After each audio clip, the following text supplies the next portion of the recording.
Hello बच्चों, आप सबको मेरा प्यार भरा नमस्कार और जय हिंद। कैसे हैं आप सब? स्वागत करता हूं आपके इस अपने अमेजिंग प्लेटफॉर्म सक्सेस वाला पर। और आप सभी को तहे दिल से नमस्कार और शुक्रिया।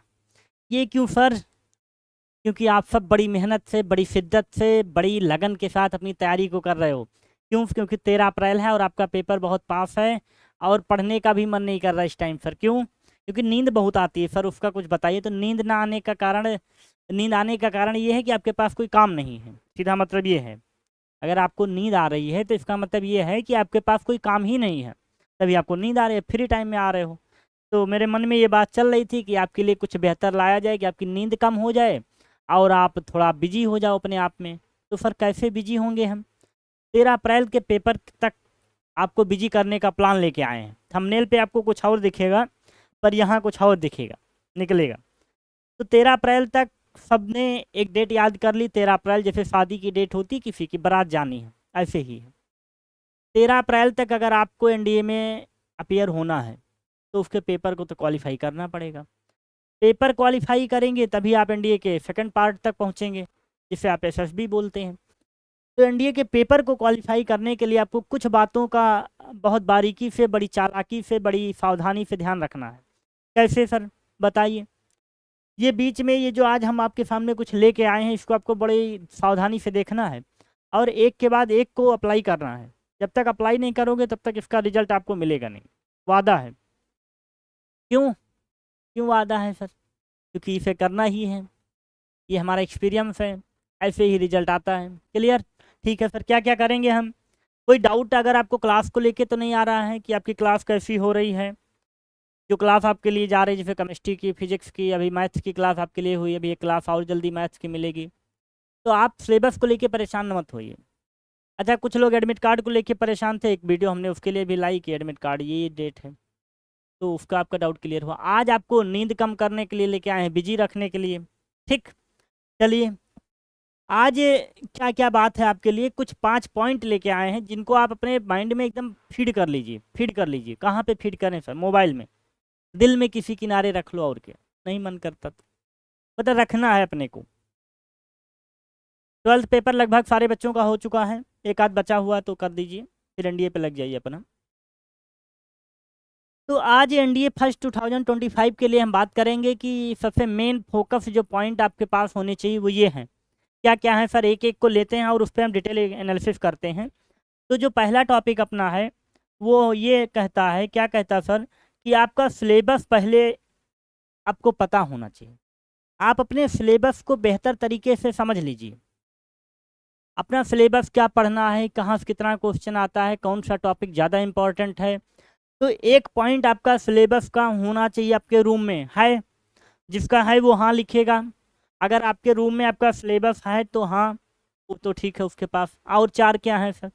जब आप पूरे सिलेबस को एनालिसिस कर लें कि क्या क्या टॉपिक कहाँ से किस चैप्टर से आने वाला है, क्या ज़्यादा ट्रेंड में टॉपिक रहता है, वैसे हमने कई बार आपको बता रखा है ये बात। ठीक। ठीक है सर।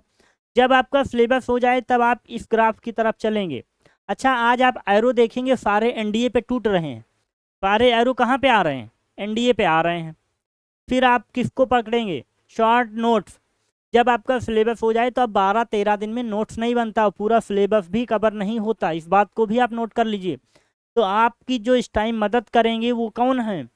शॉर्ट नोट, जैसे कि फार्मूले की शीट, कुछ रिएक्शन की शीट, कुछ इंपॉर्टेंट करंट अफेयर्स की शीट, या एंड सो ऑन। ऐसे ऐसे आपके पास मैनी लॉट आपको शीट्स होनी चाहिए, छोटे छोटे, जिसमें आप बात करेंगे ये मेरे लिए इसमें इंपॉर्टेंट है। फंडामेंटल राइट्स होने चाहिए, कुछ इंपॉर्टेंट आर्टिकल होने चाहिए, कुछ फिजिक्स के फार्मूले होने चाहिए, मैथ्स का तो होना ही चाहिए। ठीक। तो जब आपका शॉर्ट नोट्स हो जाए तब आप किधर बढ़ेंगे? 3 नंबर की तरफ बढ़ेंगे कि भाई अब क्या है। जब short notes clear, syllabus clear, तब आप एक अपने पास एक पॉइंट और रखेंगे, डेली रिवीजन का। सारे सब्जेक्ट का डेली आप रिवीजन करोगे। ये नहीं कि आज मैथ पढ़ेंगे, कल साइंस पढ़ेंगे, परसों ये पढ़ेंगे, ऐसा कुछ नहीं मामला रखना। Daily revision. डेली जितना पढ़ा सुबह शाम को उतना रिवीजन, जितना शाम को पढ़ा मॉर्निंग रिवीजन। बिना रिवीजन इस टाइम आपको आगे नहीं बढ़ना। क्लियर? डांट भी रहे हैं, समझा भी रहे हैं आपको, आज आपको सारी बातें माननी पड़ेंगी। जब आप डेली रिवीजन पे फोकस करोगे तब आपको पुरानी चीज़ें रिकॉल होती रहेंगी और कुछ नया आपको डेली सीखने को मिलेगा। क्लियर, मिलेगा। जब 3 नंबर आपका हो जाए तब आप फोर्थ की तरफ आ जाएंगे डायरेक्ट वहाँ से यहाँ। और पीवाईक्यू पे ध्यान देंगे कि जो प्रीवियस ईयर क्वेश्चन आया, क्या जो मैंने सिलेबस देखा, क्या जो मेरे नोट्स हैं, क्या जो मैंने रिवीजन किया वो पीवाईक्यू में मिल रहा है या नहीं मिल रहा, ये बात आप खुद करोगे इतनी। क्लियर, ठीक है। जब आप पीवाईक्यू सर कितने ईयर का देखेंगे, लगभग 5 ईयर्स का मिनिमम आपको पीवाईक्यू देखना ही देखना है। ठीक है, 5 ईयर्स का पीवाईक्यू आप देखोगे, देखेंगे सर। जब आप पीवाईक्यू देख लिए उसके बाद एक सबसे बड़ा फैक्टर आता है मॉक टेस्ट का। तो मॉक टेस्ट के लिए हम एक अलग पेज ओपन करेंगे और उस पर हम आपसे बात करेंगे। एक सेकेंड,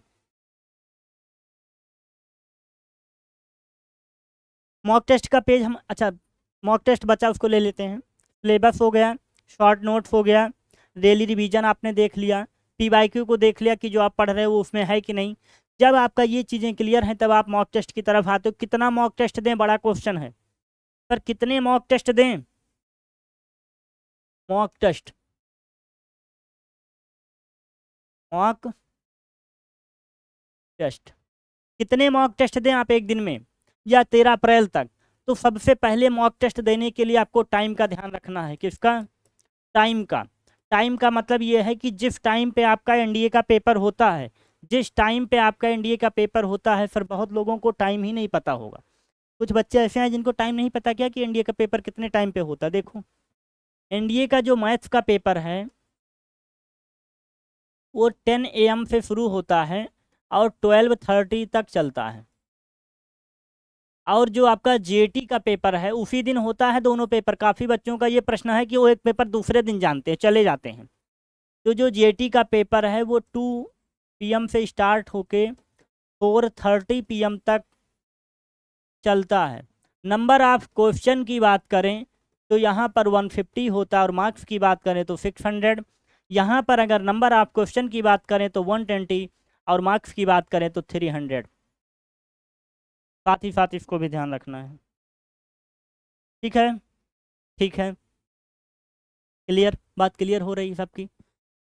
अब मॉक टेस्ट आपको इसी टाइम पे देना है घर में बैठ के। आप कहीं से एक सीट निकलवा लीजिए, मॉक टेस्ट के नाम से बहुत सारे हैं, एडुकार्ट का है, एडुकेयर का है, काफ़ी सारी है, आप कहीं से भी निकाल लीजिए।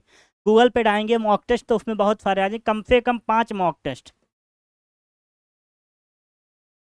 5 मॉक टेस्ट सेम टाइम पे दे के जाइए। कमरे में बैठिए, मॉक टेस्ट को जिस टाइम पे पेपर हो उसी टाइम पे कमरे में बैठ कर दीजिए।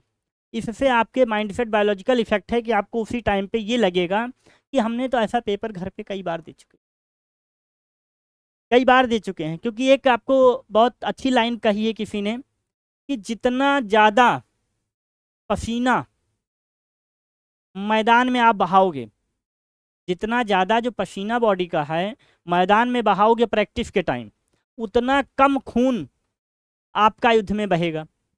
इसका क्या मतलब है भाई? जितनी प्रैक्टिस आपकी अच्छी रहेगी तलवार पकड़ने की, तीर की, उतना ही तो कम घायल आप होगे मैदान में। तो जितना ज़्यादा अच्छा आपका प्रैक्टिस मॉक टेस्ट का होगा उतना अच्छा आप पेपर में कर पाओगे। क्लियर हुई बात? तो मॉक टेस्ट देने का मेन फैक्टर जो है वो टाइम का है कि आप टाइम पे ही मॉक टेस्ट दोगे। जैसे आपका एनडीए का पेपर होता है सेम आप टाइमर लगा के कमरे में बैठोगे, जैसे वहाँ पेपर ऐसे आप पेपर दोगे। अगर ये 5 बात आप मेरी मानते हो तो NDA first 2025 result written exam आपका होगा। क्लियर, ठीक है, कोई डाउट? कोई डाउट? तो जितना ज़्यादा पसीना आप मैदान में बहाओगे उतना कम खून आपका युद्ध में बहेगा। तो मेरे ऑफिसर्स, आप सबसे मेरी रिक्वेस्ट है कि आप सब इन बातों को ध्यान दें और अपनी पढ़ाई पे फोकस्ड रहें। क्लियर, थैंक यू आप सभी को। जय हिंद, बेस्ट ऑफ लक।